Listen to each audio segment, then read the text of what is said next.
Assalamualaikum warahmatullahi wabarakatuh. Perkenalkan, nama saya Dika Putra Nur Hamzah. Saya dari kelas 9C. Saya di sini akan menjelaskan materi tentang sistem perkembangbiakan pada tumbuhan dan hewan. Langsung saja yang pertama, sistem reproduksi pada tumbuhan. 1. Reproduksi tumbuhan. Reproduksi tumbuhan secara umum ada dua, yaitu aseksual vegetatif dan seksual generatif. Reproduksi vegetatif terjadi karena tumbuhan mampu menghasilkan individu baru tanpa proses fertilisasi, sedangkan reproduksi generatif adalah reproduksi melalui proses fertilisasi pembuatan sel kelamin betina oleh sel kelamin jantan. Tumbuhan dapat melakukan reproduksi vegetatif dikarenakan memiliki sel meristem, yaitu sel yang mampu berkembang menjadi berbagai jenis sel penyusun jaringan yang organ keturunan yang dihasilkan.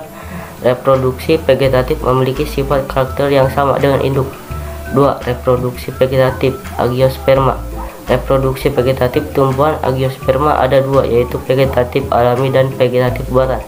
Vegetatif alami adalah reproduksi vegetatif tanpa bantuan manusia.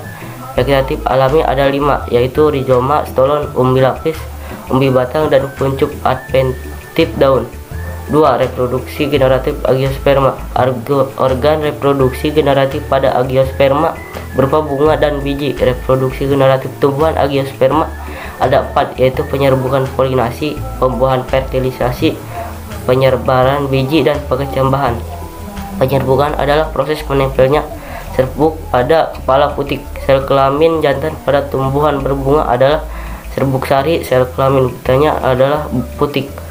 Penyerbukan dapat terjadi apabila adanya perantara, misalnya lebah hinggap pada bunga yang satu di kakinya, menempel serbuk sari, kemudian hinggap bunga lain yang sejenisnya, kemudian menempel pada kepala putik, sehingga lebah disebut sebagai perantara penyerbukan.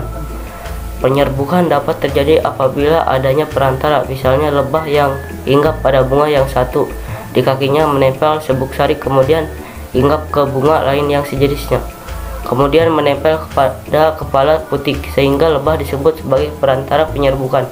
Jenis perantara penyerbukan yang lain yaitu angin, anemogami, serangga, entomogami, burung ornitogami, kelelawar, chiropterogami, dan manusia antropogami. Pembuahan atau fertilisasi, pembuahan sel kelamin betina oleh sel kelamin jantan.